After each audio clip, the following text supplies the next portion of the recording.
నమో వెంకటేశాయ. ఆధ్యాత్మిక విశేషాలకు స్వాగతం. ముందుగా ప్రధానాంశాలు.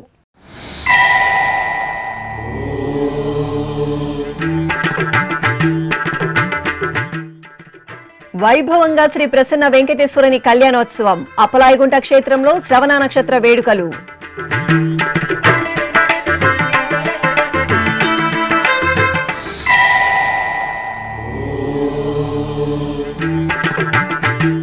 చక్కటి సమన్వయంతో శ్రీవారి బ్రహ్మోత్సవాలు విజయవంతం. టీటీడీ అధికారులు, జిల్లా యంత్రాంగానికి ఈవో అభినందనలు. మీడియా సమావేశంలో టీటీడీ ఈవో అనిల్ కుమార్ సింఘాల్.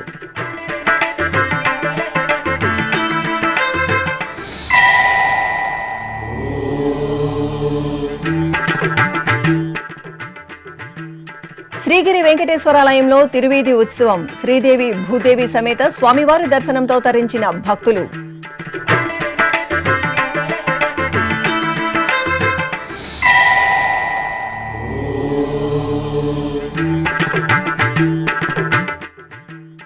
గ్రామోత్సవంలో శ్రీ చెంగాళమ్మ పరమేశ్వరీదేవి అనుగ్రహం. సూళ్లూరుపేటలో ఘనంగా ముగిసిన దసరా ఉత్సవాలు.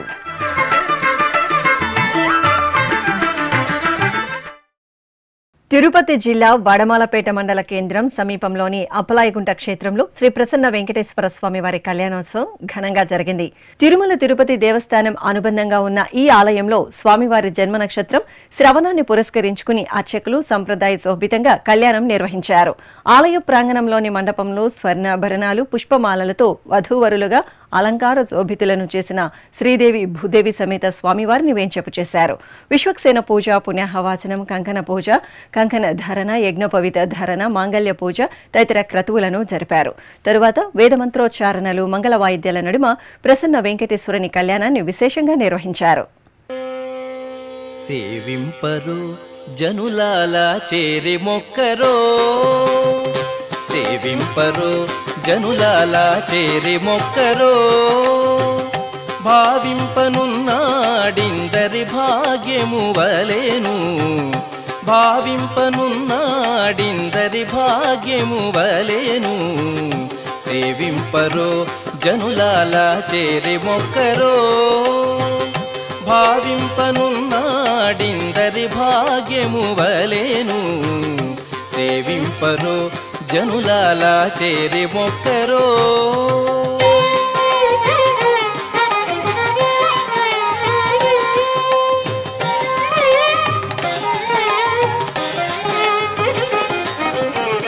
జలకమాడి ఉన్నాడు సర్వేశ్వరుడు, నీకు కలిగిన మంచి నల్ల కలువవలే, జలకమాడి ఉన్నాడు సర్వేశ్వరుడు, నీకు కలిగిన మంచి నల్ల కలువవలే.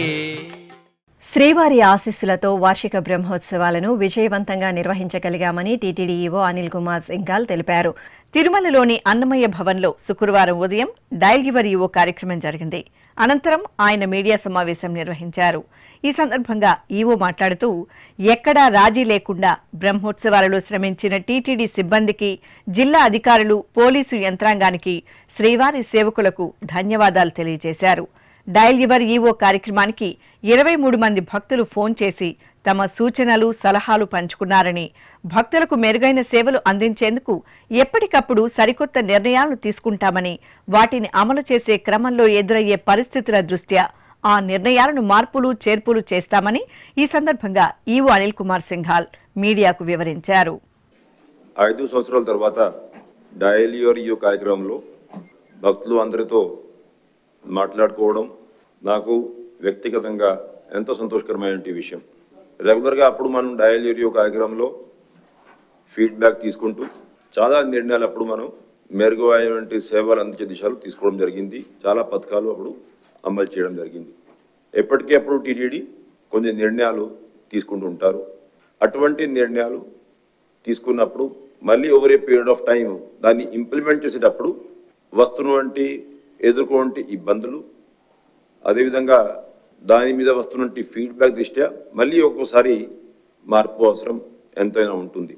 ఇవాళ 23 మంది భక్తులతో ఈ డయల్ యూరో కార్యక్రమంలో మాట్లాడడం జరిగింది. చాలామంది వివిధ రకాలు ఫీడ్బ్యాక్ కొన్ని పథకాల మీద ఇచ్చారు. ఎక్కువ మంది భక్తులు అంగ ప్రదక్షిణ టోకన్లు ఏదైతే ఆన్లైన్ ఉన్నాయో దాని మీద ఫీడ్బ్యాక్ ఇచ్చారు. అంటే ఈ ఆన్లైన్ విధానం కంటే అంతకుముందు పద్ధతి బాగుండేది అనేది ఒక యూనిఫామ్ అభిప్రాయం. ఇదే అభిప్రాయం నేను బ్రహ్మోత్సవం సమయంలో మాడా వీధుల్లో గ్యాలరీల్లో భక్తులతో ఇంటరాక్ట్ అయ్యేటప్పుడు చాలామంది ఈ అభిప్రాయం వ్యక్తం చేశారు. అయితే దాని మీద వచ్చే బోర్డు మీటింగ్లో ఒక సమగ్రమైనటువంటి నిర్ణయం తీసుకోవాల్సిన అవసరం ఉంది, తీసుకుంటామని చెప్పేసి భక్తులందరికీ తెలియజేశాను.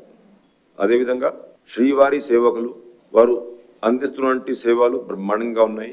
ఈవెన్ గరుడ్ సేవ నాడు కూడా ఈ 3,500 మంది శ్రీవారి సేవకులు ఏదైతే సేవలు అందించారు భక్తులు అందరూ సంతోషం వ్యక్తం చేశారు. కానీ శ్రీవారి సేవకులు సేవలు అందిస్తున్న సమయంలో కొన్ని ఇబ్బందులు ఎదుర్కొంటున్నారు. కొంతమంది శ్రీవారి సేవకులు అప్పుడు నాకు క్యూ లైన్ మడా స్ట్రీట్స్లో కూడా ఫీడ్బ్యాక్ ఇచ్చారు. దాంట్లో కొంతమంది నిన్న ఆఫీస్కి ఆహ్వానించి సిపిఆర్ మేమందరం కూడా వాళ్ళతో ఇంటరాక్ట్ అయినాం. వాళ్ళు ఇటువంటి ఫీడ్బ్యాక్ తీసుకున్నాం. ఇవాళ కూడా కొంత ఫీడ్బ్యాక్ దాని మీద ఇవ్వడం జరిగింది. ముఖ్యంగా ఒక నలుగురు భక్తులు బంగారు వాకిలి దగ్గర అదేవిధంగా వెండి వాకిలి దాటి బంగారు వాకిలి వెళ్ళే సమయంలో లేకపోతే వెండి వాకిలి నుంచి ఎగ్జిట్ సమయంలో పడుతున్నటువంటి ఇబ్బందులు వివరించారు. దీన్ని మేము చాలా సీరియస్గా తీసుకుంటా ఉన్నాం. ఎందుకంటే నేను ఒక 4-5 సార్లు ఈ 9 రోజు బ్రహ్మోత్సవం సమయంలో సాయంత్రం దేవాలయంలో ఉండేవాళ్ళం కాబట్టి అక్కడ వెళ్ళి ఆ క్యూ లైన్ మూవ్మెంట్ని నేను పర్సనల్గా పరిశీలించాను. అక్కడ కూడా ఆన్ ద స్పాట్ కూడా భక్తులు కొంత కంప్లైంట్ చేశారు. అంటే బంగారు వాకిలి దగ్గర ఒక సరి అయినటువంటి విధానం లేకుండా కొంతమంది దురుసుగా వ్యవహారం చేయడం, ర్యాష్గా మాట్లాడడం, తిట్టడం అటువంటి ఎదుర్కొన్నాం. ఇందాక కూడా ఒక భక్తుడు బెంగళూరు నుంచి కంప్లైంట్ చేశారు. అంటే అక్కడ ఉన్నటువంటి స్టాఫ్ ఎవరైతే డ్యూటీలో ఉన్నారో వాళ్ళ పనితీరు బాగాలేదు, తిడుతూ ఉన్నారని. సో అటువంటివి జరగకుండా చూడాల్సిన అవసరం ఎంతైనా ఉంది. అంటే ఇటువంటి బిహేవియర్ని మనం 80% కూడా సమర్థించలేము. అంటే క్యూ లైన్లో రష్ ఎక్కువ ఉండొచ్చు, ఎక్కువ మంది భక్తులు వెయిటింగ్లో ఉండొచ్చు. బట్ ఏది ఏమైనా సరే భక్తులతో మాట్లాడే తీరు ఏదైతే ఉంది అది డెఫినెట్గా కొంచెం రెస్పెక్ట్ఫుల్గా ఉండాలి, బిహేవియర్ బాగుండాలి. భక్తులు ఎంతోమంది సమయం పాటించి ఉదయం నుండి సాయంత్రం వరకు క్యూ లైన్స్లో వేచి ఉండి టీటీడీ అందిస్తున్న సేవల మీద సంతృప్తి వ్యక్తం చేస్తున్నారు. ఓవరాల్ ఇప్పుడు మీరు చూశారు బ్రహ్మోత్సవం సమయంలో కూడా చాలామంది భక్తులు క్యూ లైన్ ఎక్కడెక్కడికి ఉండింది. ఆ క్యూ లైన్లో గంటల తరబడి వేచి ఉండి కూడా ఎక్కువ మంది ఎవరు కూడా కంప్లైంట్ చేయలే. అంటే అసలే ఇబ్బంది లేకుండా ఉండి ఉంటారని అనట్లేదు, కొన్ని ఇబ్బందులు ఉండి ఉంటాయి. కానీ వాళ్ళు కూడా పరిస్థితి అర్థం చేసుకొని ఓవరాల్గా టీటీడీ అందిస్తున్న సేవలు బాగున్నాయి అనే ఉద్దేశంతో అభిప్రాయంతో వాళ్ళు సంతృప్తి వ్యక్తం చేశారు. అయినా ఎక్కడెక్కడైతే వాళ్ళు ఇబ్బంది ఎదుర్కొంటున్నారు అక్కడ కొన్ని మార్పులు అవసరం. అక్కడ ఉన్నటువంటి అధికారులకి రెగ్యులర్గా ట్రైనింగ్ ఇవ్వడం, సరి అయినటువంటి యాటిట్యూడ్ మైండ్ సెట్ ఉన్న వాళ్ళకి అక్కడ డ్యూటీలు ఇవ్వడము, అటువంటివి మైక్రో ఫైన్ ట్యూనింగ్ చాలా అవసరం. డెఫినెట్గా దాని మీద మేము దృష్టి సారిస్తామని చెప్పేసి భక్తులందరికీ అప్పుడు మేము తెలియజేశాం. సిమిలర్లీ కొంతమంది వైకుంఠం క్యూ కాంప్లెక్స్లో ఈ ఎస్ఈడి టోకన్స్ ఉన్న వాళ్ళకి అన్నప్రసాదాలు వితరణ చేసేటప్పుడు అన్నప్రసాదం వేడివేడిగా సర్వ్ చేశాక వెంటనే ఆ కంపార్ట్మెంట్ని రిలీజ్ చేసేస్తున్నారు. దానివల్ల అన్నప్రసాదాలు వేస్ట్ అవుతున్నాయి, ఇబ్బంది పడుతూ ఉన్నారు. ఇటువంటి ఫీడ్బ్యాక్ నాకు నేను ఆ రోజు వీక్యూసీకి వెళ్తే కూడా ఇచ్చారు. ఇవన్నింటి మీద కూడా యాక్షన్ అవసరం ఉందనేది నేను మీ ద్వారా భక్తులందరికీ తెలియజేస్తూ ఉన్నా. ఇంకొకటి అంటే ఏ కేటగిరీకి ఆ కేటగిరీ, ఇప్పుడు వృద్ధులు అయితే వృద్ధుల కోట, కాలినడకల మార్గం వచ్చే భక్తులు అయితే ఆ కోట, అదేవిధంగా ఆన్లైన్ ఎస్ఈడి ఉంటే ఆన్లైన్ ఎస్ఈడి కాకుండా అర్జెంట్గా వచ్చే వాళ్ళకి ఆఫ్లైన్లో కూడా ఎస్ఈడి కోట ఉంటే బాగుంటుంది అనేది. అంటే ప్రతి ఒక్కరికి ఏ కేటగిరీలో అయితే ఆ భక్తుడు ఉంటాడు ఆ కేటగిరీ కోట పెంచుకుంటే ఏ విధంగా పెంచుకుంటే బాగుంటుంది అనేది ప్రతి ఒక్కరు అభిప్రాయం పడుతూ ఉంటారు. అయితే టెంపుల్లో ఉన్నటువంటి కెపాసిటీ అయితే ఉందో అది అంటే థర్స్డే ఫ్రైడే కొంచెం తక్కువ ఉంటుంది, శనివారం ఆదివారం అయితే ఎక్కువ ఉంటుంది. సో 60,000 నుంచి 80,000 వరకు దర్శనం కెపాసిటీ ఉంది. కాబట్టి అన్ని కేటగిరీస్లో మనం వీలైనంత వరకు న్యాయం చేసుకుంటూ పోవాలి. ఏ కేటగిరీకి మరీ ఎక్కువ ప్రాధాన్యత ఇవ్వలేం. అంటే ఇస్తే బాగుంటుంది అనేది అభిప్రాయం అందరికీ ఉంటుంది. కానీ అక్కడ ఉన్నటువంటి పరిస్థితిని బట్టి మనం ఒక సమగ్రమైనటువంటి ప్రణాళికతో ముందుకు వెళ్ళాలి తప్పితే ఏ ఒక్క కేటగిరీకి ఎక్కువ ప్రాధాన్యత ఇవ్వలేం. కాబట్టి వాళ్ళు ఇటువంటి ఫీడ్బ్యాక్ కరెక్ట్గా ఉన్నా, వాళ్ళు పడినటువంటి ఇబ్బంది కూడా కరెక్ట్గా ఉన్నా, అది కొంత బాగా ఆలోచించుకోవాల్సినటువంటి సబ్జెక్టు.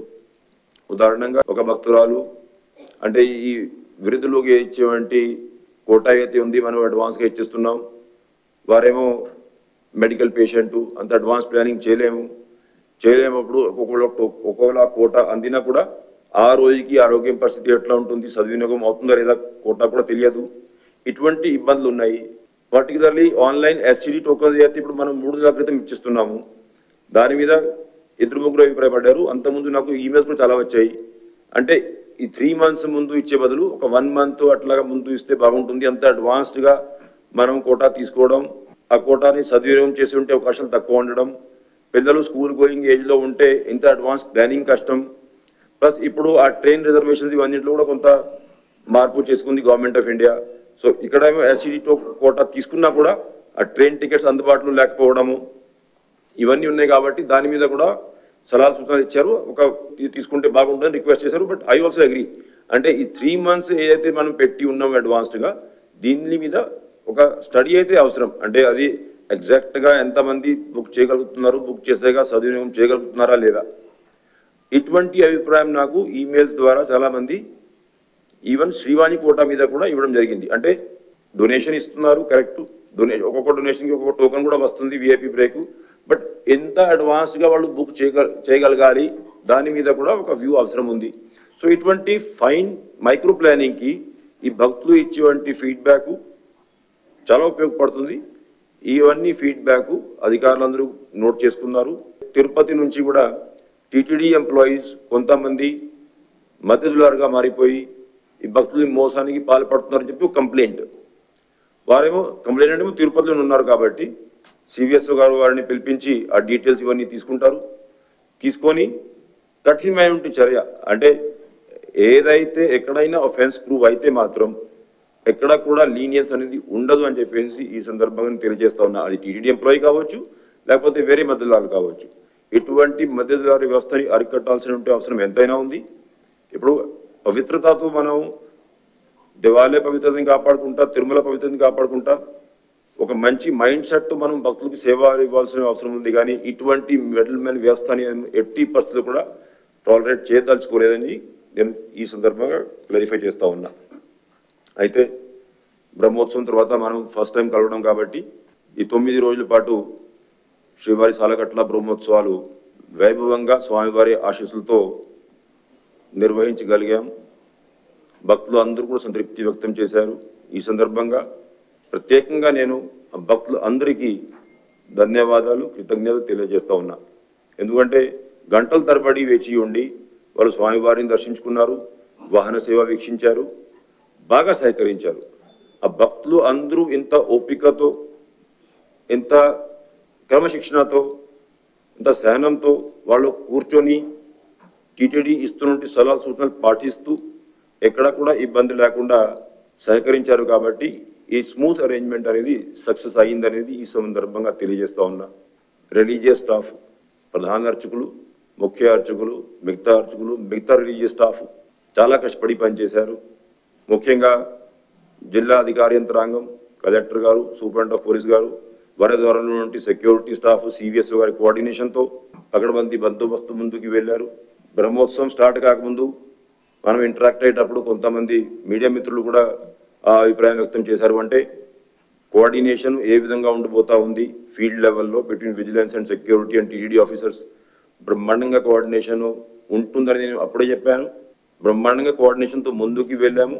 కోఆర్డినేషన్ వల్లనే ఈ ఈవెంట్ అంతా స్మూత్లీ చేయగలిగామనేది ఈ సందర్భంగా వాళ్ళందరినీ కూడా అభినందిస్తున్నా.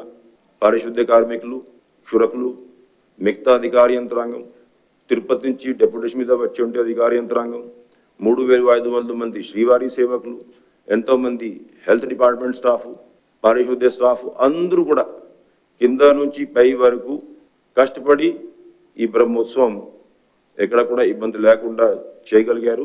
వాళ్ళందరూ నేను కూడా హృదయపూర్వకంగా అభినందిస్తున్నా.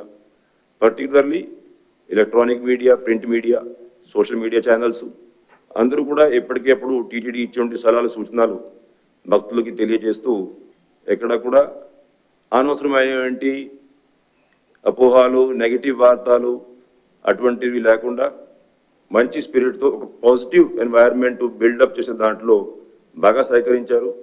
భక్తులందరికీ మెసేజ్ బాగా కమ్యూనికేట్ చేయగలిగారు. భక్తుల నుంచి వస్తున్నటువంటి నిజమైనటువంటి ఫీడ్బ్యాక్ మాకు కూడా తెలియజేశారు. ఈ సందర్భంగా మీరందరికీ ధన్యవాదాలు తెలుపుకుంటూ ఓం నమో వెంకటేశ్వర. ప్రకాశం జిల్లా ఒంగోలు నగరం శ్రీగిరి శ్రీ వెంకటేశ్వర స్వామివారి దేవాలయంలో తిరువీధి ఉత్సవాన్ని శోభాయమానంగా నిర్వహించారు. శ్రవణ నక్షత్ర వేడుకల్లో భాగంగా అర్చకులు శ్రీదేవి భూదేవి సమేత స్వామివారిని సుందర శోభితంగా అలంకరించి తిరుచిపై కొలువదీర్చారు. ఆపై మేళతాళాలు, మంగళ వాయిద్యాల నడుమ ఆలయ వీధులలో ఊరేగించారు. చిద్విలాసంగా అనుగ్రహిస్తున్న స్వామివారి దర్శనం చేసుకుని భక్తులు తన్మయులయ్యారు. అనంతరం శ్రీగిరి కొండపై నుండి ఊరేగింపుగా స్థానిక వినాయక స్వామివారి ఆలయం వద్దకు తీసుకువచ్చారు. ప్రాంగణంలో ఏర్పాటు చేసిన ముచ్చటైన పందిరిలో స్వామి అమ్మవార్లకు ప్రత్యేక పూజలు నిర్వహించి నివేదన హారతులు అందజేశారు.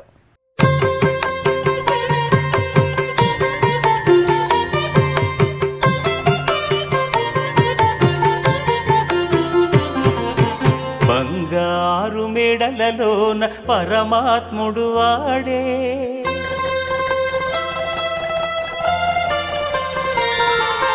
సింగారాలు మీద మీద సేరే చెలులు.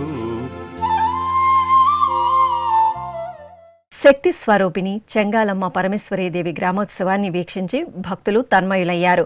సూళ్లూరుపేటలో కొలువై భక్తుల కల్పతరువుగా కటాక్షిస్తున్న చెంగాలమ్మ తల్లికి దసరా ఉత్సవాల చివరి రోజున మహిషాసుర మర్దిని అలంకారం చేసి ప్రత్యేక పూజలు నిర్వహించారు. అనంతరం అమ్మవారిని వాహనంపై వేంచేపు చేసి భాజా భజంత్రీలు, మంగళ వాయిద్యాల నడుమ ఊరేగించారు. భక్తులు చల్లని తల్లిని మహిషాసుర మర్దినిగా సేవించి కర్పూర నీరాజనాలు సమర్పించారు.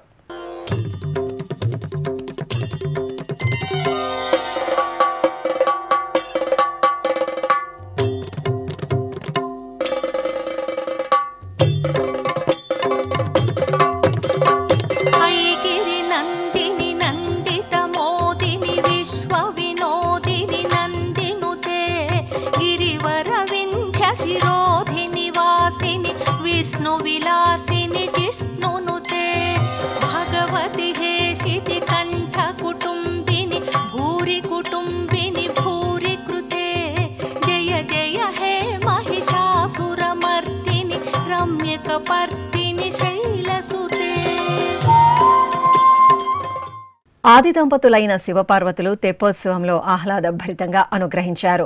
దసరా శరన్నవరాత్రి ఉత్సవాలు ముగిసిన సందర్భంగా శ్రీశైల పుణ్యక్షేత్రంలో శ్రీ భ్రమరాంబ సమేత మల్లికార్జున స్వామివారి తెప్పోత్సవాన్ని శోభాయమానంగా నిర్వహించారు.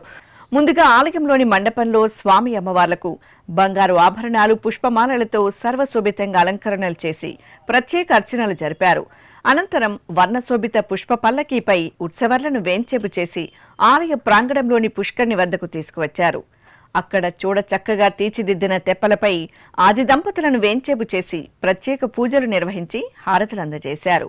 ఆపై భక్తులు ఓం నమశివాయ స్మరణలు చేస్తుండగా మేళతాళాలు, మంగళ వాయిద్యాల నడుమ పుష్కరిణిలో శివపార్వతుల తెప్పోత్సవం వేడుకగా సాగింది.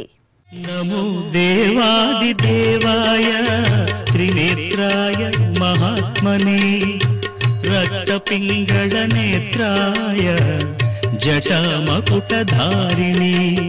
నమో దేవాది దేవాయ త్రినేత్రాయ మహాత్మనే రక్తపింగళ నేత్రాయ జటామకుటధారిణి.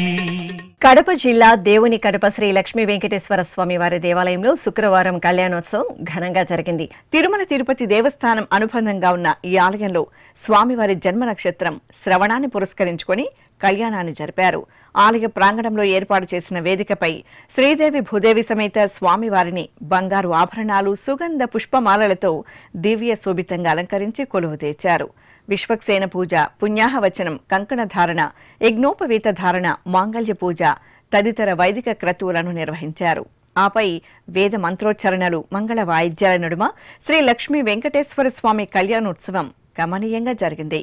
భక్తులు గోవిందనామ స్మరణలు చేస్తూ స్వామివారి కళ్యాణాన్ని వీక్షించారు. లక్ష్మీ కళ్యాణము లీలతో పాడెదమిదనేము, లక్ష్మీ కళ్యాణము లీలతో పాడెదమిదనేము, లక్ష్మీనారాయణ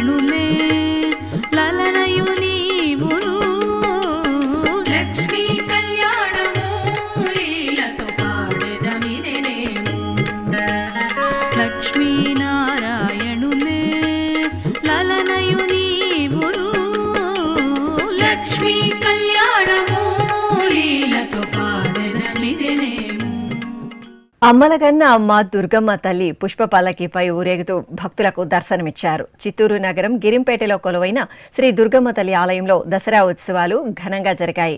ఉత్సవాలు ముగిసిన అనంతరం అమ్మవారికి పుష్ప పల్లకి సేవను నిర్వహిస్తారు. ఈ నేపథ్యంలో అమ్మవారిని సకల బంగారు రత్నాభరణాలు, పట్టు వస్త్రాలు, పుష్పమాలలతో శోభాయమానంగా అలంకరించి ప్రత్యేక పూజలు చేశారు. తరువాత అమ్మవారిని ఆలయం వెలుపలకు తీసుకువచ్చి ప్రత్యేకంగా వర్ణమయ పుష్పజాతులతో తీర్చిదిద్దిన పల్లకిపై వేంచేపు చేశారు. భాజపా యంత్రీలు భక్తుల దైవనామ స్మరణ నడుమ పురవీధులలో అమ్మవారి పుష్ప పల్లకి ఉత్సవం వేడుకగా సాగింది.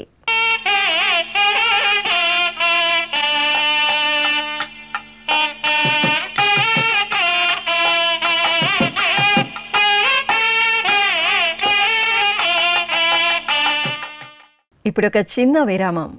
వేగవంతమైన నేటి ఆధునిక కాలానికి తగ్గట్టుగా అంతర్జాలంలో తొలిసారిగా తిరుమల శ్రీవారి అనుగ్రహంతో మీ వీణుల విందుకై ఆధ్యాత్మిక ఆనందానికై వస్తున్న శ్రీవారి మరో శ్రవణ భక్తి తరంగం ఎస్విబిసి ఆన్లైన్ రేడియో. వినరో భాగ్యము, వినరో భాగ్యము విష్ణు కథ. వినండి, విని తరించండి. కేవలం మీ అరచేతిలో నిరంతరం ఉండే మీ మొబైల్ ఫోన్లో ఎస్విబిసి ఆన్లైన్ రేడియో ప్రసారాలు ప్రపంచ వ్యాప్తంగా మీరు ఎక్కడున్నా సరే మీ రోజువారీ పనులు చేస్తూనే శ్రవణానందంగా వింటూ సాగిపోండి. ఆధ్యాత్మిక ఆనందాన్ని పొందండి. 24 గంటలు ఆన్లైన్లో మీకు తోడుగా ఎస్విబిసి ఆన్లైన్ రేడియో. మరి ఇంకెందుకు ఆలస్యం? వెంటనే మీ మొబైల్లో ఎస్విబిసి యాప్ డౌన్లోడ్ చేసుకోండి. ఎస్విబిసి ఆన్లైన్ రేడియోను ఆలకించండి, ఆస్వాదించండి. తిరుమల శ్రీవారి అనుగ్రహాన్ని పొందండి. ఓం నమో వెంకటేశాయ. ఆధ్యాత్మిక విశేషాలకు తిరిగి స్వాగతం. రాష్ట్రంలో ప్రత్యేకమైన గుర్తింపును సొంతం చేసుకున్న కళారాల ఊరేగింపు ఉత్సవం ప్రకాశం జిల్లా ఒంగోలులో కోలాహలంగా జరిగింది. 2 రోజుల పాటు నిర్వహించిన ఉత్సవాల్లో భాగంగా నగరంలోని శ్రీ విజయ దుర్గాదేవి ఆలయం నుండి మహిషాసుర మర్దిని అలంకారంలో అమ్మవారు, అలాగే గంటాపాలెంలో గల శ్రీ పార్వతీదేవి ఆలయం నుండి పార్వతీదేవి కళారాలు, తూర్పుపాలెంలోని నారసింహస్వామి ఆలయం నుండి బాలత్రిపుర సుందరీదేవి కళారాల నగరోత్సవంతో ఆ ప్రాంతం ఆధ్యాత్మిక సందడితో కనువిందు చేసింది. భక్తులు అశేషంగా కళారాల ఊరేగింపు ఉత్సవంలో పాల్గొని అమ్మవార్లను సేవించారు. కొబ్బరికాయ మొక్కలు చెల్లించుకుని మహామంగళ నీరాజనాలు సమర్పించారు. చిత్తూరు నీవా నది సమీపంలో కొలువైన శ్రీ మహాలక్ష్మి గోదాదేవి సమేత శ్రీ వెంకటేశ్వర స్వామివారి ఆలయంలో పెద్దశేష వాహన సేవ ఘనంగా జరిగింది. ఆలయంలో వేడుకగా జరుగుతున్న వార్షిక బ్రహ్మోత్సవాల్లో భాగంగా అర్చకులు స్వామి అమ్మవార్లను సర్వశోభితంగా అలంకరించి పెద్దశేష వాహనంపై వేంచేపు చేశారు. ఛత్ర, చామర, వింజామర సేవలను జరిపి కుంభ, నక్షత్రాది హారతులు సమర్పించారు. ఆపై స్వామి అమ్మవార్లు పెద్దశేష వాహనంపై ఊరేగుతూ నీరాజనాలు అందుకున్నారు. అదేవిధంగా చిత్తూరు గ్రామదేవత శ్రీ పొన్ని అమ్మవారి ఆలయం ఉత్సవ సుగంధాలతో పరిమళించింది. అమ్మవారికి నిర్వహించిన క్షీరాభిషేకం భక్తులను పరవశులను చేసింది. ముందుగా ఆలయ ప్రాంగణంలో అర్చకులు క్షీర కలశాలకు పూజలు చేశారు. అనంతరం భక్తులు ఆ కలశాలను ఆలయ ప్రదక్షిణగా తీసుకువచ్చి అర్చకులకు అందజేయగా అమ్మవారికి క్షీరాభిషేకం చేశారు. అనంతరం పొన్ని అమ్మవారిని ఆభరణ పుష్ప శోభితంగా అలంకరించారు. భక్తులు అమ్మవారి ముందు ప్రణమిల్లి అర్చకుల సూచనలతో కుంకుమ పూజలు జరుపుకున్నారు.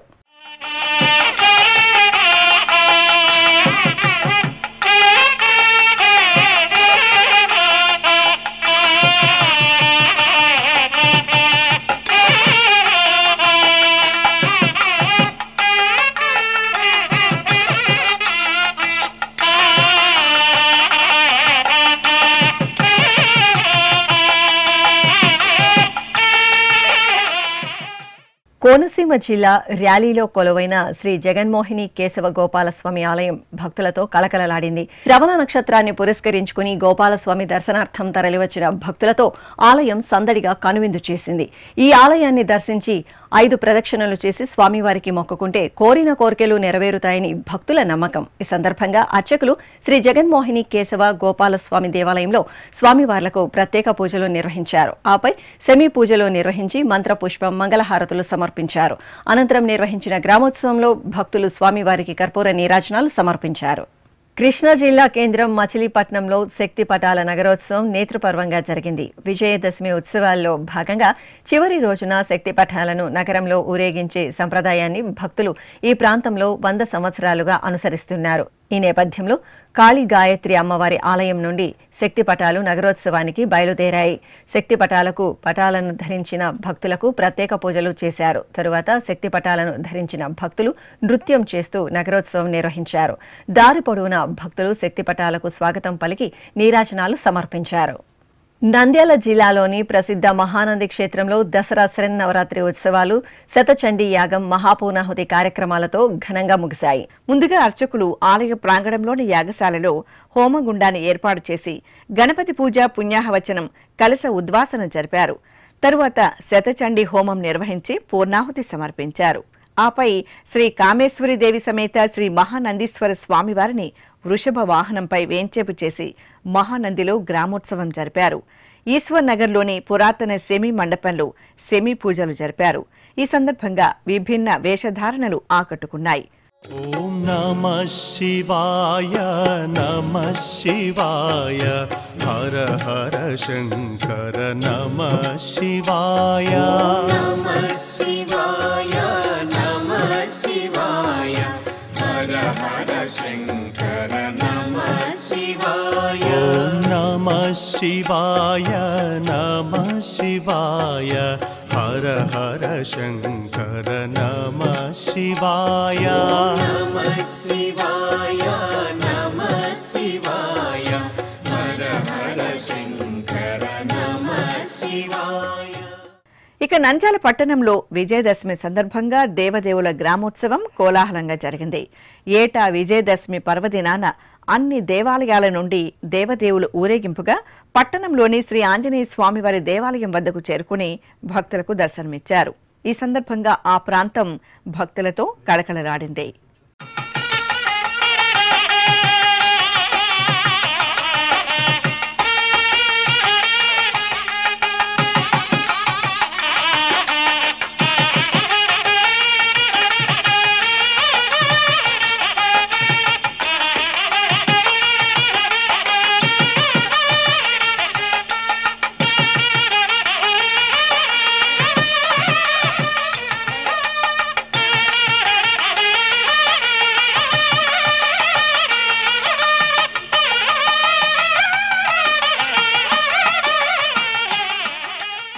ప్రసిద్ధ మంత్రాలయం శ్రీ రాఘవేంద్ర స్వామి మఠంలో విజయదశమి వేడుకలు ఘనంగా జరిగాయి. శ్రీమఠం పీఠాధిపతులు శ్రీ సుభుచేంద్ర తీర్థ స్వామీజీ ఆధ్వర్యంలో అర్చకులు శ్రీ గురు రాఘవేంద్రుని మూల బృందావనానికి అభిషేక ఆరాధనలు పూర్తి చేశారు. అనంతరం శ్రీమఠం పీఠాధిపతులు బృందావనానికి పూజలు చేసి కర్పూర హారతులు సమర్పించారు.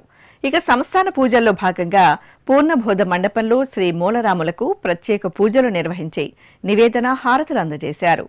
తరువాత ఆలయ ప్రాకారంలోని సెమి వృక్షానికి అర్చనలతో నీరాజనాలు సమర్పించారు. విశేషంగా భక్తులు ఈ కార్యక్రమాలలో పాల్గొని పరవశులయ్యారు. కాకినాడ జిల్లా పిఠాపురంలోని పంచమాధవ దివ్యక్షేత్రం శ్రీ కుంతి మాధవ స్వామివారి దేవాలయంలో సెమీ పూజలు వేడుకగా జరిగాయి. ఆలయంలోని ప్రాంగణంలో సెమీ వృక్షం చెంత అర్చకులు శ్రీదేవి భూదేవి సమేత శ్రీ కుంతి మాధవ స్వామి ఉత్సవమూర్తులను సుందర అలంకరణలతో కొలువుదీర్చారు. విశ్వక్సేన పూజ, పుణ్యాహవచనం, సంకల్ప పూజలు జరిపారు. తరువాత స్వామి అమ్మవార్లకు సెమీ పూజలు నిర్వహించి హారతులు అందజేశారు. తెలంగాణ రాష్ట్రంలోని ప్రసిద్ధ వేములవాడ శ్రీ రాజరాజేశ్వర స్వామివారి దేవాలయంలో దేవదేవుని గజవాహన సేవ ఘనంగా జరిగింది. విజయదశమి పర్వదినాన్ని పురస్కరించుకుని అర్చకులు శ్రీ రాజరాజేశ్వర స్వామి, శ్రీ రాజరాజేశ్వరి అమ్మవార్లకు, అలాగే ఉపాలయాలో ఉన్న శ్రీ సీతారామచంద్ర స్వామి, శ్రీ అనంత పద్మనాభ స్వామి వార్లకు ప్రత్యేక పూజలు నిర్వహించారు. అనంతరం దేవదేవులను వేర్వేరు గజవాహనాల్లో కొలువుదీర్చి వేములవాడ వీధుల్లో ఊరేగించారు. మహిళలు బారులు తీరి స్వామివార్లకు మహామంగళ నీరాజనాలు సమర్పించారు. ఈ సందర్భంగా వేములవాడ క్షేత్రం భక్తుల హరహర మహాదేవ స్మరణలతో మారుమ్రోగింది.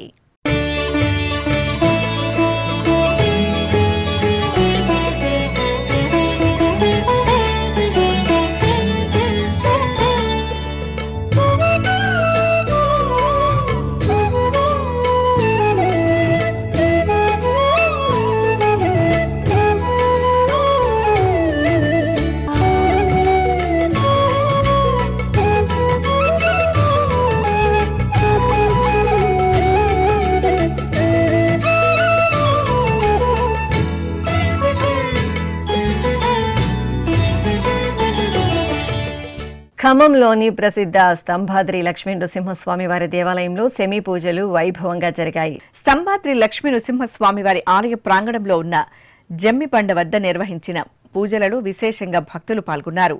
తొలుత స్వామివారిని అశ్వవాహనంపై వేంచేపు చేసి పురవీధుల్లో అశేష భక్తుల దైవనామ స్మరణల నడుమ ఊరేగించారు.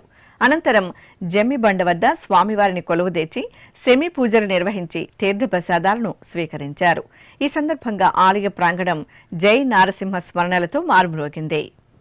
చిత్తూరు జిల్లా పలమనేరు గంటావూరులో కొలువైన తిరుపతి గంగమ్మ తల్లి ఆలయంలో గరిగ మహోత్సవం జరిగింది. ఉత్సవాలలో భాగంగా అమ్మవారు సుమంగళి అలంకారంలో కొలువుతీరారు. గజపుష్పమాలలు, నిమ్మకాయల హారాలు, 1,00,000 గాజులతో అమ్మవారికి సుమంగళి అలంకరణ చేసి కుంకుమ పూజలు నిర్వహించి పంచహారతులు సమర్పించారు. అలాగే మండపంలో అమ్మవారి ఉత్సవమూర్తిని సుందరంగా అలంకరించి అష్టోత్తర శతనామార్చనలతో సేవించారు. ఇక ఉపాలయాలలో ఉన్న శ్రీ వినాయక స్వామి, శ్రీ సుబ్రహ్మణ్య స్వామి, శ్రీ దుర్గాదేవి అమ్మవార్లకు పూజలు చేశారు. తిరుమల శ్రీ వెంకటేశ్వర స్వామి వారిని దర్శించుకున్న భక్తుల సంఖ్య, శ్రీవారికి తలనీలాలు సమర్పించిన భక్తుల వివరాలు, హుండీ ఆదాయం తదితర అంశాలను ఇప్పుడు తిరుమల సమాచారంలో తెలుసుకుందాం.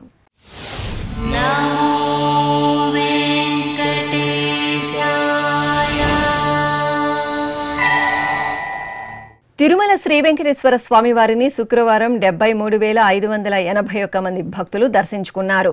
28,976 మంది భక్తులు తలనీలాల మొక్కును చెల్లించుకున్నారు. ఇక శ్రీవారి హుండీ ఆదాయం 2,60,00,000 రూపాయలు. ఆధ్యాత్మిక విశేషాలు ఇంతటితో సమాప్తం. తిరిగి రాత్రి 10 గంటలకు ప్రసారమయ్యే ఆధ్యాత్మిక విశేషాలు మళ్ళీ కలుసుకుందాం. ఓం నమో వెంకటేశాయ.